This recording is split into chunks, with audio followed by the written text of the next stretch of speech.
الحمد لله وكفى والسلام على عباده الذين اصطفى أما بعد فأعوذ بالله من الشيطان الرجيم بسم الله الرحمن الرحيم ومما رزقناهم ينفقون صدق الله العظيم۔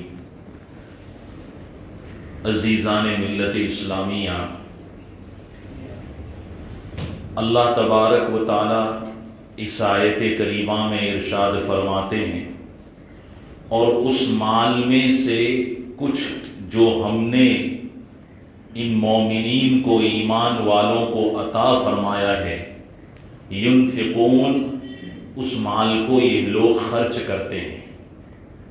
تو جو مال اللہ نے ہمیں عطا فرمایا، ہم اس میں سے خرچ کر رہے ہیں، اس کو متقین کی صفات میں شمار فرمایا کہ یہ لوگ جو ہے اہل تقوی ہے، ان کے دلوں میں خوف خدا ہے، اللہ کا ڈر ہے کہ جب بھی اللہ کے راستے میں مال خرچ کرنے کا تقاضا آتا ہے تو مال کو خرچ کرتے ہیں، روک کے نہیں رکھتے، دبا کے نہیں رکھتے کہ بھئی تقاضا ہے سامنے کہ میں مال لگاؤ، مگر پھر بھی مال نہیں لگا رہے ہیں، بخل کر رہے ہیں، کنجوسی کر رہے ہیں۔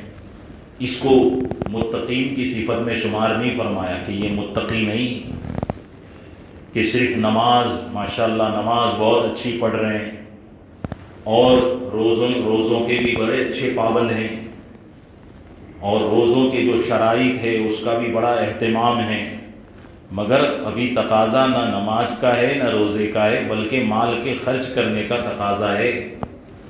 تو مال کے خرچ کرنے کا جو مسئلہ سامنے ہے تو اس وقت جو ہے بخیلی کر رہے ہیں، کنجوسی کر رہے ہیں، مال خرچ نہیں کر رہے ہیں۔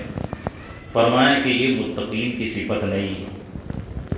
اللہ اس آیت کریمہ سے اس بات کی طرف بھی ہمیں اشارہ کر رہے ہیں کہ صرف ایمان اور کلمہ پڑھ لینا، مسلمان گھرانے میں پیدا ہو جانا، یہی مومن ہونے کے لیے اور مسلمان ہونے کے لیے کافی نہیں۔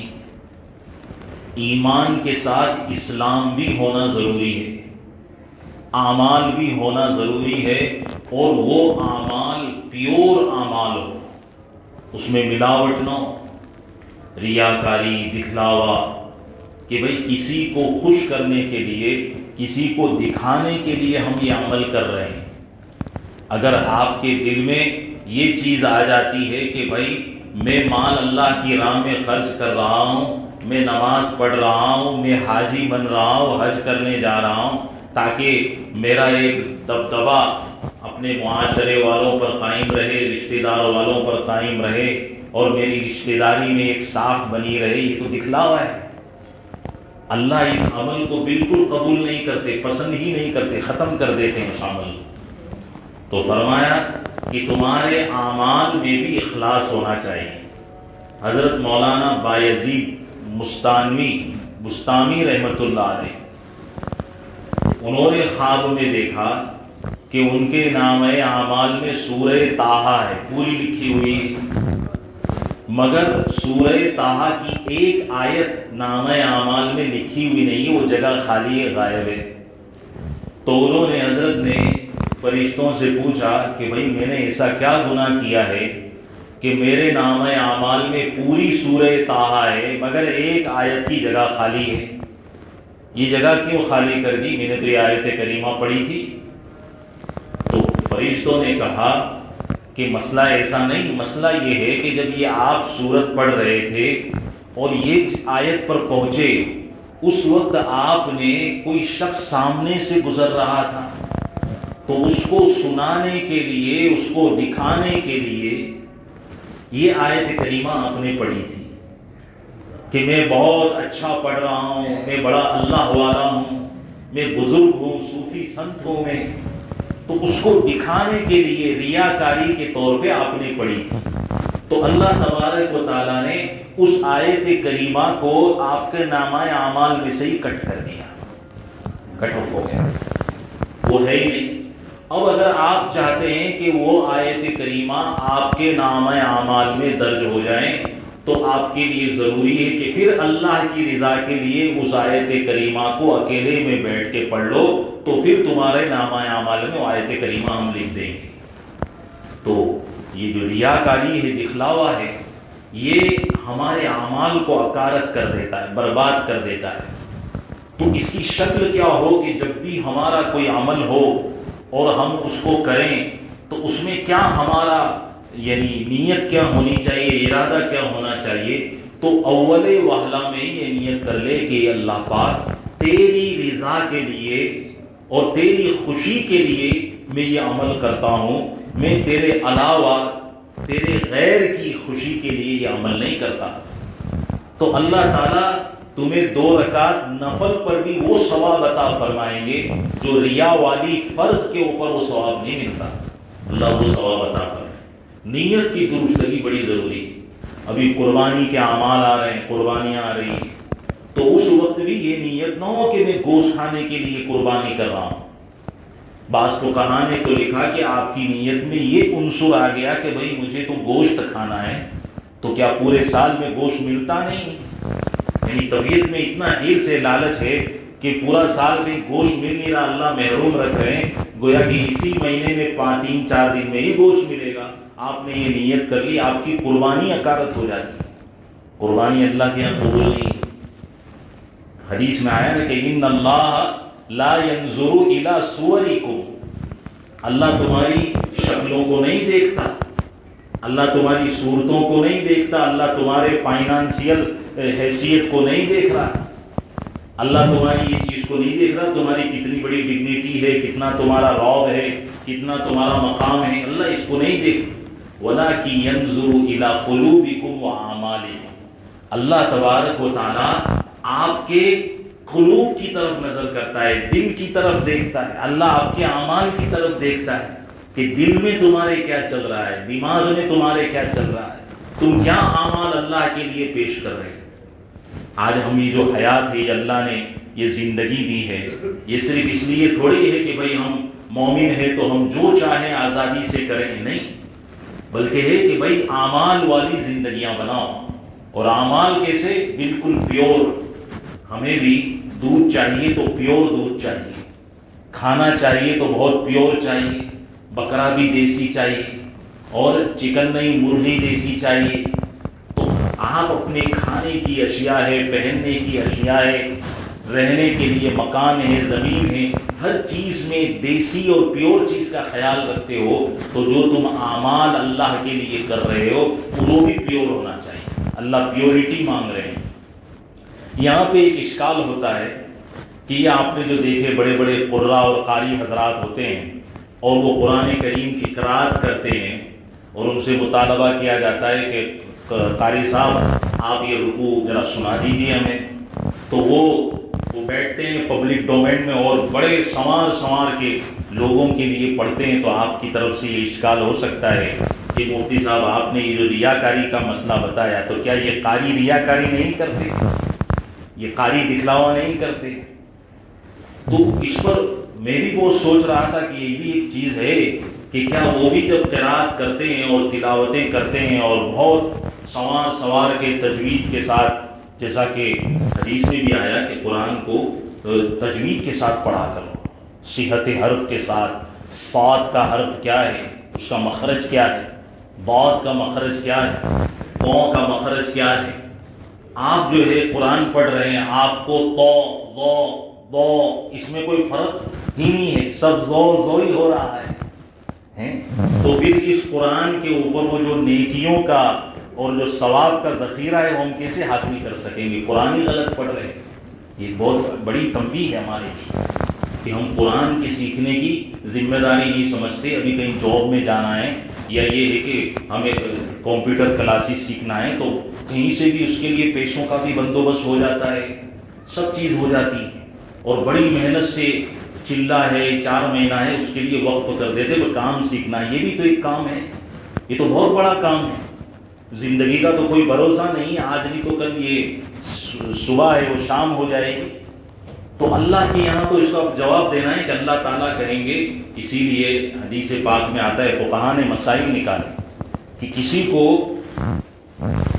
وطر میں دعائے قنوت یاد نہیں یا یہ کہ اس کو سورت یاد نہیں، تو حکم یہ ہے کہ بھائی کوئی بات نہیں، جب تک یاد نہیں ہے سبحان اللہ 3 بار پڑھ لو، مگر اس کے لیے ضروری ہے کہ وہ فوراً کوئی مولانا صاحب ہے، قاری صاحب ہے، ان کا بندوبست کرے اور ان کے پاس سیکھنا شروع کر دے، تاکہ اس کو کم از کم 10 صورتیں چھوٹی یاد ہو جائے، اس کی قرآن کی نماز کے صحیح ہوئی اتنی تنبیہ۔ تو جس نے قرآن ہی نہیں سیکھا، اللہ نے اس کو موقع دیا، خصوصاً وہ لوگ جو مال و نعمت والے لوگ ہیں، جن کو اللہ نے اچھا خاصا بیلنس دے رکھا ہے، پھر بھی ان کا قرآن صحیح نہیں، مسئلے مسائل صحیح نہیں، تو ان کو اللہ کے یہاں بہت بھاری پڑ جائے گا جواب دینا، جی وہ غریب چیز ہے۔ تو اللہ چاہ رہے ہیں کہ اپنے اعمال کو ریا سے پاک کرو۔ تو مسئلہ یہ قاری صاحب کا ہے کہ قاری صاحب کیا ریاکاری نہیں کرتے؟ تو اس کا جواب یہ ہے کہ دیکھیے، ایک عمل ہے دوسرے کو دکھانے کے لیے کرنا، اور ایک عمل ہے دوسرے کے دل کو خوش کرنے کے لیے کرنا، 2 باتیں الگ الگ ہیں۔ ایک تو کسی کو دکھلانے کے لیے تم کر رہے ہیں، یہ تو بے شک غلط ہے، اور ایک ہے تم کسی کے دل کو خوش کرنے کے لیے وہ عمل کر رہے ہیں، تو اس پر بہت بڑا اجر ہے۔ تو اگر کوئی قاری صاحب قرات کر رہے ہیں اور ماشاءاللہ ان کی آواز بڑی لحن داؤدی ہے اور وہ اس میں تلاوت کر رہے ہیں، مگر ان کا منشا یہ ہے کہ میں سامنے والے جو لوگ موجود ہیں قرآن کے احترام میں بیٹھے ہوئے، میں ان کے دل کو خوش کرنا چاہتا ہوں، تو اس پر قاری صاحب کو بہت اجر ملے گا، بہت ثواب ملے گا۔ یہ 2 چیزیں الگ، اور اس چیز کا ثبوت حدیث پاک میں نبی کریم صلی اللہ تعالی علیہ وآلہ وسلم مدینۃ المنورہ میں، صحیح بخاری میں یہ حدیث ہے کہ تہجد کے وقت میں حضرت ابو موسیٰ اشعری رضی اللہ تعالیٰ عنہ کے مکان کے پاس سے گزرے۔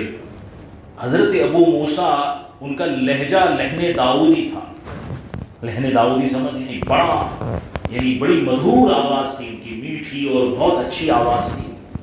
تو وہاں سے گزرے تو وہ قرآن کریم کی تلاوت کر رہے، تو جب ملاقات ہوئی تو نبی کریم صلی اللہ علیہ وسلم نے فرمایا کہ یا ابا موسیٰ الاشعری لقد اوتیت مزمارا من مزامیر آل داؤد، آپ نے یہ فرمایا کہ اللہ کی قسم تمہیں تو داؤد علیہ السلام کے مزامیر میں سے ایک مزمار دے دیا گیا۔ مزمار کے معنی ہوتے ہیں وہ جو بانسری جیسی آتی ہے، بڑی آواز خوبصورت ہو جاتی، تمہارا تو گلا اتنا خوبصورت ہے اور اتنا بہترین آپ آواز سے پڑھتے ہیں، میٹھی مدھور خوبصورت آواز میں پڑھتے ہیں کہ دل خوش ہو جاتا ہے۔ نبی کریم صلی اللہ علیہ وسلم نے یہ بات حضرت ابو موسیٰ اشعری سے فرمائی۔ تو دیکھیے، اگر جب یہ حضرت ابو موسیٰ اشعری سے فرمائی تو حضرت ابو موسیٰ اشعری فرماتے لو علمت بک یا رسول اللہ، کہ اللہ کے رسول صلی اللہ علیہ وسلم اگر مجھے پتا ہوتا، لو علمت بک یا رسول اللہ، اگر آپ کا میرے کوئی علم ہوتا ہے اللہ کے رسول کہ آپ میری اس تلاوت کو سن رہے ہیں، تو فرما رہے ہیں کہ لبحرت لک تبحیرا، کہ میں جو ہے ایک دم اور خوبصورت آواز میں اپنی تلاوت کو اور لمبی کر دیتا کہ میرے رسول کا دل خوش ہو رہا ہے تو مجھے اس میں پھر کیا کمی کرنی۔ دیکھیے یہاں پر اللہ کے نبی صلی اللہ علیہ وسلم کیا ہو رہے ہیں؟ خوش ہو رہے ہیں، منع نہیں فرما رہے ہیں، یہ نہیں کہہ رہے ہیں کہ بھائی تم جو ہے اس جواب کے بعد کہ نہیں تم مجھے دکھانے کے لیے پھر بعد میں پڑھو گے اور میں اس کو پسند نہیں کرتا، آپ نے خاموشی اختیار فرمائی۔ تو اس کو حدیث کی اصطلاح کے اندر کہ اگر کوئی صحابی کوئی عمل پیش کرے، کوئی بات چیت سامنے رکھے اور اللہ کے نبی ذرا بھی منع نہ فرمائے، نکیر نہ کرے، تو اس کو حدیث کی اصطلاح میں تقریر کہتے ہیں۔ وہ تقریر نہیں جو اس کے جو پہ ہوتی ہے، یہ تقریر الگ ہے۔ تقریر کے معنی اللہ کے نبی صلی اللہ علیہ وسلم کو ان کی بات پر اطمینان ہے، اس کو ریجیکٹ نہیں کیا ہے، تو یہ بھی حکم رسول ہو گیا۔ اور قرآن پاک میں ہے نا کہ وَمَن يُطِعِ اللَّهَ وَمَن يُطِعِ الرَّسُولَ فَقَدْ أَطَاعَ اللَّهَ، قرآن میں کہ جو رسول کی اطاعت کرے تحقیق کہ اس نے اللہ کی اطاعت کری۔ تو یہاں پر قاری قرآن اگر لوگوں کے دل کو خوش کرنے کے لیے پڑھ رہا ہے تو اس نے کس کی اطاعت کری؟ رسول کی اطاعت کری۔ اور رسول کی اطاعت اللہ کی اطاعت ہے، گویا کہ اللہ بھی اس عمل سے راضی ہے۔ تو خیر میں تو یہ کہہ رہا تھا کہ بھائی عمل دو طرح کے ہیں، ایک عمل تو لوگوں کو دکھلانے کے لیے، ایک عمل یہ ہے لوگوں کا دل خوش کرنے کے لیے۔ اسی لیے حضرت حاجی امداد اللہ مہاجر مکی رحمۃ اللہ علیہ، اکابرین دیوبند، جو بڑی جماعت ہے اکابرین دیوبند، حضرت مولانا رشید احمد گنگوئی رحمۃ اللہ علیہ، ایسے ہی حضرت مولانا قاسم نانوتوی رحمۃ اللہ علیہ، اور بھی جو اکابر دیوبند ہیں، یہ سب کے سب یہ اللہ کے ولی سے منسلک تھے۔ حضرت مولانا حاجی امداد اللہ صاحب مہاجر مکی رحمۃ اللہ علیہ، تو ایک حضرت فرماتے ہیں کہ میرے ایک دوست تھے، وہ یوں کہتے تھے کہ بھائی اللہ کے غیر کے لیے مت پڑھو، اللہ کے لیے پڑھو۔ تو اللہ کا غیر تو رسول اللہ صلی اللہ علیہ وسلم بھی ہے، وہ اللہ تو ہے نہیں، تو کیا رسول اللہ صلی اللہ علیہ وسلم کے لیے بھی نہ پڑھیں؟ کیا رسول اللہ صلی اللہ علیہ وسلم کو دل میں بھی نہ رکھیں؟ کیونکہ دل میں کون ہونا چاہیے؟ اللہ ہونا چاہیے۔ ہمارے اعمال پیور کب ہوں گے؟ جب دل میں اللہ ہو۔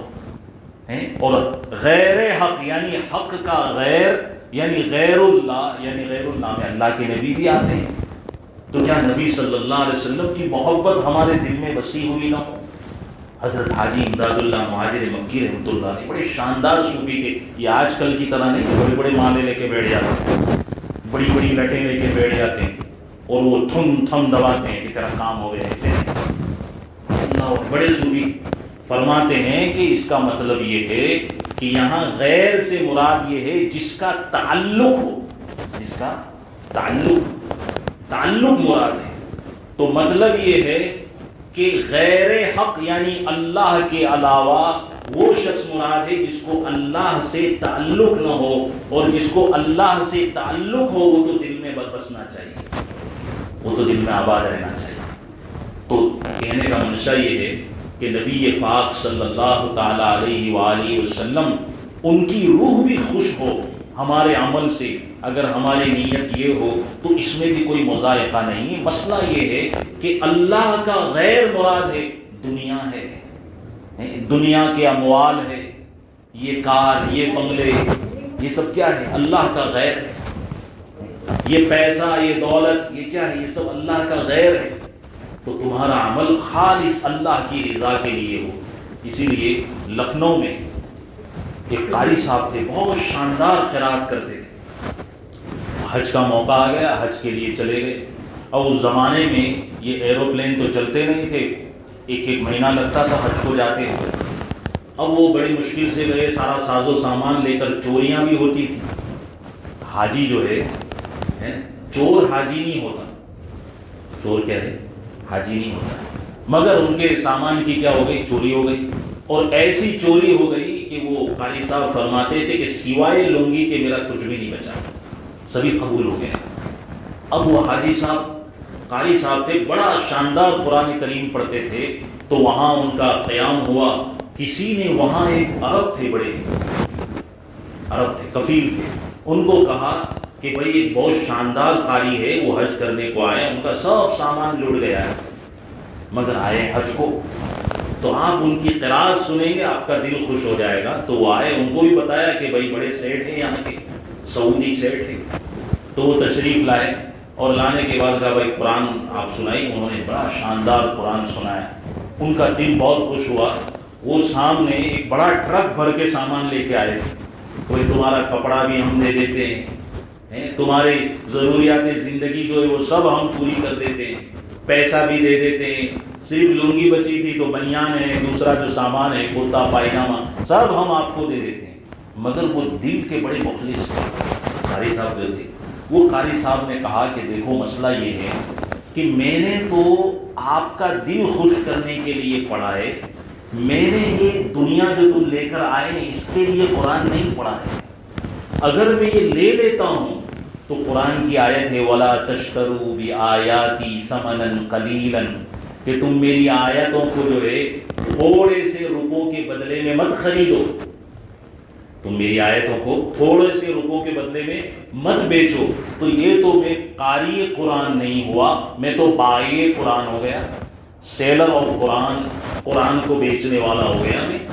اس لیے میں اب تو یہ آپ کا مال نہیں لے سکتا. ایسے بھی مخلص لوگ تھے کہ صرف لنگی پر کھڑا ہوا ہے آدمی, مگر وہ مال نہیں لے رہا, سارا مال موجود ہے. اور آج آپ کو معلوم ہے کیا حال ہے؟ کانپور کا قصہ ہے ابھی کا, کہ وہ جو بارات آئی تو بارات کے کھانے میں شاید وہ لیگ پیس کا مسئلہ آ گیا, کچھ آگے پیچھے ہو گیا, لیگ پیس نہیں تھا, تو پوری کرسیاں اچھل رہی تھیں, ایک دوسرے کو کرسیاں مار رہے ہیں. اور ایک دیکھو, یہی لکھنؤ کا قصہ ہے کہ کتنا مخلص انسان ہے کہ وہ ڈھیروں مال پڑا لیکن قبول کرنے کو تیار نہیں. اور آج ہمارا معاشرہ اتنا حریص ہو گیا ہے مال کا, ڈالر کا, پیسوں کا, کہ ایک لیگ پیس کے لیے کرسیاں اچھل رہی, دوسرے کو مار رہے ہیں. انہی حالات کی وجہ سے اعمالکم عمالکم, کہ تمہارے جیسے اعمال ہے ویسے تمہارے اوپر حاکم بھی مسلط ہے. آپ نے دیکھا آج ہمارے یہ اعمال ہے, یہ سطح ہے ہماری, تو ایسے ہی ہمارے اوپر حکمران بھی مسلط ہو رہے ہیں جو ہمیں ٹھیک کرنے کے لیے آئے ہوئے ہیں. پہلے تو ایسا لگتا تھا کہ ٹھیک کرنے کے لیے نہیں ہے, سب کو ٹھیک کرنا, مگر اب تو ایسا لگتا ہے کہ اسپیشل میاں بھائی کو ٹھیک کرنے کے لیے آئے. ہر جگہ دیکھو تو بلڈوزر آ رہا ہے میاں بھائی کو ٹھیک کرنے کے لیے. یہ دوستو, یہ سب کے دل کس کے قبضے ہیں؟ اللہ کے قبضے ہیں. وہ بھی تو اللہ کا بندہ ہے جو بلڈوزر چلا رہا ہے, اس کے دل میں یہ سب کیوں آ رہا ہے؟ اعمالکم امالکم, تمہارے اعمال کی نحوستیں تم کو کاٹ رہی ہیں. اسی لیے اللہ والے فرماتے ہیں اپنے اعمال صحیح کر لو, نکاحوں میں جہیز لینا بند کر دو. لڑکی آگے اس سے بہتر کیا چیز ہے؟ تم محنت سے کما کر کے اپنا ایک مشن کھڑا کرو, مگر یہ کہ بھائی سسرال والا میرے کو یہ دے گا, وہ اے سی دے گا, وہ کیا گندی سوچ ہے. تو تم یہ جتنی بھی رسم و رواج ہے اس کو ختم کر دو. تو جیسے تمہارے اعمال ٹھیک ہوتے جائیں گے تو اوپر تو جو تمہارے حاکم ہیں وہ بھی ٹھیک ہوتے جائیں گے. یہ ایک وہ پیمانہ ہے. تو بہرحال میں یہ عرض کر رہا تھا دوستو کہ اپنے اعمال کو صحیح کرنا چاہیے. اعمال درست نہیں ہیں, اعمال بگڑے ہوئے ہیں, تو یاد رکھو کہ یہ اللہ کے یہاں بھی قبول نہیں. اور اس میں جو آیت کریمہ میں ہے کہ وہ مما رزقناہم ینفقون, یہ صحابہ کے اعمال کا ذکر ہے. اس میں صحابہ کے اعمال, صحابہ کے اعمال اتنے پیور تھے, اللہ نے اس کو قرآن میں ذکر فرما دیا. اور ہمارے اعمال اتنے گندے ہیں کہ یہ ظالم حکمران وہ اعمال کا نام لے لے کے ہماری ٹھکائی کر رہے ہیں. اتنے گندے اعمال ہو گئے ہمارے. تو ہمارے اعمال کو درست کرنے کی فکر ہے. اسی لیے اگر کوئی قاری قرآن, اس پہ بات چل رہی, کوئی قاری قرآن اچھا قرآن کریم پڑھے اور آپ کے سامنے اس کو بہت اچھا لگ رہا ہے, دل بھی خوش ہو رہا ہے, آپ کا جی چاہتا ہے کہ اس کو میں کچھ ہدیے سے نواز دوں, تو فرماتے ہیں کہ ہدیہ اس مجلس میں مت دیا کرو. جو قرآن کی مجلس ہے, ہدیہ دو گے اس مجلس میں مت دو, بلکہ وہ مجلس ختم ہو جاوے پھر بعد میں ان کے گھر پہ جا کے دے دو. آپ نے بہت دل خوش کر دیا, آپ کا یہ ہدیہ ہے, یا مجلس سے پہلے ہی دے دو. مگر آج کل صورت حال یہ ہے کہ آپ یہ 27 کی شب کو قرآن ختم ہوتا ہے, سب 27 کو ہی دیتے ہیں. میں جب تراویح پڑھا تھا ایک جگہ, تو میں تو اعلان ہی کر دیتا, بھائی کسی کو اگر ہدیہ دینا ہو 27ویں شب سے پہلے دے دو, 20 کو دے دو, 22 کو دے دو, اگر آپ کو حافظ صاحب سے محبت ہے, قرآن سے محبت ہے. اور اگر آپ کو 27 کو ہی دینا ہے تو برائے کرم یہ احسان مت کرو. بات صحیح ہے, میں خود بھی جہنم سے بچ رہا ہوں, سامنے والے کو بھی بچ رہا ہوں, تو اس کا تو میرا احسان مند ہونا چاہیے. تو یہ میں صاف کہہ دیتا تھا. تو اللہ تبارک و تعالیٰ سے دعا ہے کہ تو اللہ تبارک و تعالیٰ ہمیں کہیں سنی باتوں پر عمل کی توفیق عطا فرما. وآخر دعوانا